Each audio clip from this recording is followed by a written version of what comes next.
আচ্ছা, বাংলাদেশে ধরেন স্বাধীনতার আগের খবরও জানি না, বলবো না, কিন্তু স্বাধীনতার পরে বাংলাদেশে ৭১ পরবর্তী সময়ে বঙ্গবন্ধু শেখ মুজিবুর রহমানের শাসনামলে, তারপর সেনা শাসন আসে যায়, জিয়াউর রহমানের শাসনামলে, এরশাদ আমলে, তারপর শেখ হাসিনা, খালেদা জিয়া।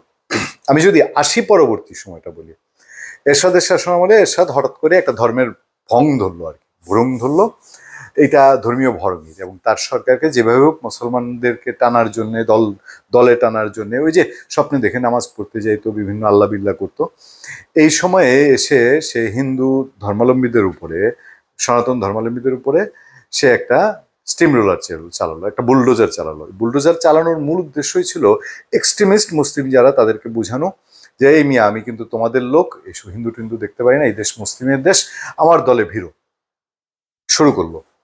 আচ্ছা, তারপরে আবার যা হলো ৯১ ধরেন বিএনপি সরকারের সময়, এমনিতে কেউ কেউ বলে বা আওয়ামী লীগ এটা খুব বলে যে বিএনপি সরকারের সময় হিন্দুরা নিরাপদ না, বিএনপি হিন্দুদের উপর টর্চার করে, এটা ৯১ থেকে ৯৬ বলেছে, ২০০১ থেকে ২০০৫ও বলেছে।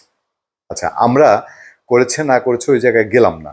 ধরেন ওই সময়ে যতটুকু ঘটেছে, সবসময় তো সরকাররা বলে যে ওই অর্থে বাংলাদেশে ধর্মীয় নির্যাতন হয় না, তাই তো? কিন্তু পলিটিক্যাল লেভেসেই তো, পলিটিক্যাল মোড়কেই তো এগুলো হয়। আসেন আওয়ামী লীগ পিরিয়ডে এমন একটা ধারণা ছিল যে আওয়ামী লীগের সময়ে বিএনপি, হিন্দু লোকজন তারা একটু কমফোর্টেবল, সনাতন ধর্মের কমফোর্টেবল। হাত দিয়ে দেখা গেল কি, আপনি ওই হিন্দু বৌদ্ধ খ্রিস্টান ঐক্য পরিষদে যান না, তারা কি বলছে? আওয়ামী লীগ সময় সুখে ছিল তারা।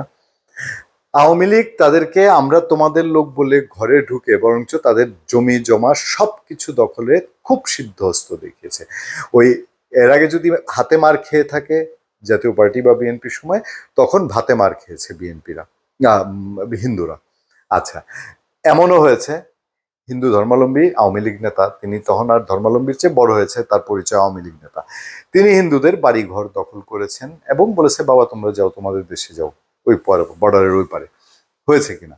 এখন প্রধান উপদেষ্টা ডক্টর মোহাম্মদ ইউনূস যখন বলবেন যে হিন্দুদের উপর হামলা ধর্মীয় নয় রাজনীতিক, হ্যাঁ, প্রধান উপদেষ্টা, তখন এই জায়গাটায় প্রধান উপদেষ্টা হাত ঠিক মতো দিয়েছেন কিনা? আমি যদি বলি বাংলাদেশে হিন্দুদের উপরে এই আক্রমণটা ধর্মীয় লেবাসে থেকে রাজনৈতিক ব্যবহার।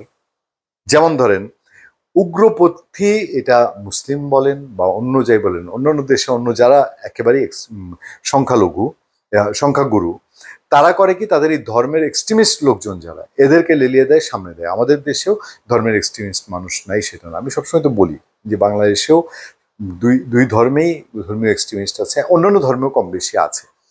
আপনারা জান না যে এখানে বুদ্ধ ধর্মাবলম্বী মিয়ানমারে, বলেছি না, এবার মিয়ানমার নিকটবর্তী বাংলাদেশ বর্ডারে যেখানে বৌদ্ধ ধর্মাবলম্বীর সংখ্যা বেশি, সেখানে কি পরিস্থিতি খুব ভালো? যেখানে বুদ্ধিস্টরা বেশি, সেখানে অন্য ধর্মের লোকজনকে খুব কমফোর্টেবল। এইটা একটা জাগতিক চর্চা, মানুষ মাত্রই একটা প্রতিহিংসাপরায়ণ রূপ নেয়। আচ্ছা, এই যে ধর্মের লেবাসটা, এই লেবাসটাকে কি রাজনীতিকরণ করা হয় না? এখন প্রধান উপদেষ্টা যখন সার্টিফিকেট দিচ্ছেন যে হিন্দুদের উপর হামলা ধর্মীয় নয়, শুধু রাজনৈতিক, শুধু রাজনৈতিক হলে সেই রাজনৈতিক জিনিসটার সমাধান হতে ৫০-৫৫ বছর লাগতো না, এটা সলভ হয়ে যেত।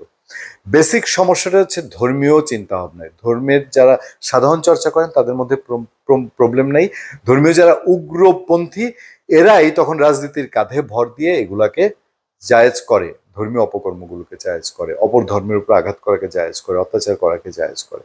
সনাতন ধর্মাবলম্বীদের উপর বাংলাদেশে আক্রমণ নির্যাতনের কথা যখন বলা হচ্ছে, তখন একেবারেই কি উড়িয়ে দেওয়া যায়? বিভিন্ন স্থানে এগুলো শোনা যায় না?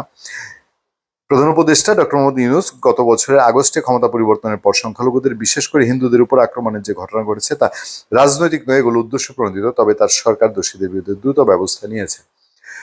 প্রধান উপদেষ্টার কাছে বাংলাদেশে এই পদটায় যারা থাকেন তাদের কাছে সব খবর যায় না, এটা প্রতিষ্ঠিত সত্য। তো সেই ক্ষেত্রে বাংলাদেশে যে ঘটনাগুলো ঘটছে, এই ঘটনাগুলো তিনি যখন বলবেন যেগুলো রাজনৈতিক না, তাহলে হঠাৎ করে রাজনৈতিক পট পরিবর্তনের পরে কেন এই অভিযোগটা বারবার আসছে? কই, নর্মালি চলছিল, নর্মাল অভিযোগ ছিল সংখ্যালঘুদের, নর্মাল দুঃখ কষ্ট, তাদের দুঃখ কষ্টটা একটা নর্মাল সিচুয়েশনে গেছে যে এই লেভেলে তাদের দুঃখ কষ্ট চলবে, তারা সেটার কথাই বলছিল। এটা হঠাৎ করে লাফ দিয়ে উপরে উঠে গেল কেমনে? পলিটিক্যাল প্রবলেমতেই। পলিটিক্যাল প্রবলেমের যেই জায়গাটা আছে সেই জায়গাটায় আইডেন্টিফাই করার জন্য আপনি ধর্মীয় এক্সট্রিমিস্ট যারা, তাদের মধ্যে হাত না দিয়ে আবার তাদেরকে যখন সার্টিফিকেট দিবেন যে না ধর্মীয় লোকদের কোনো সমস্যা নেই, তখন তারা আবার একটু প্রশ্রয় পেয়ে যায় না? সুতরাং সমস্যার মূলে হাত দিতে হবে। রাজনীতিতে তারা এই রাজনীতিতে ধর্মীয় সমস্যাটা এনে সেটাকে ছড়িয়ে দিচ্ছে, বাস্তবায়ন করছে, কিন্তু মূল তো হচ্ছে ধর্মীয় এক্সট্রিমিজম থেকে। ধন্যবাদ সবাইকে। ভালো থাকবেন, সুস্থ থাকবেন। সত্য, করুণা এবং সহনশীলতার সাথে আপনাদের সাথে আমি আতিক রহমান পূর্ণিয়া।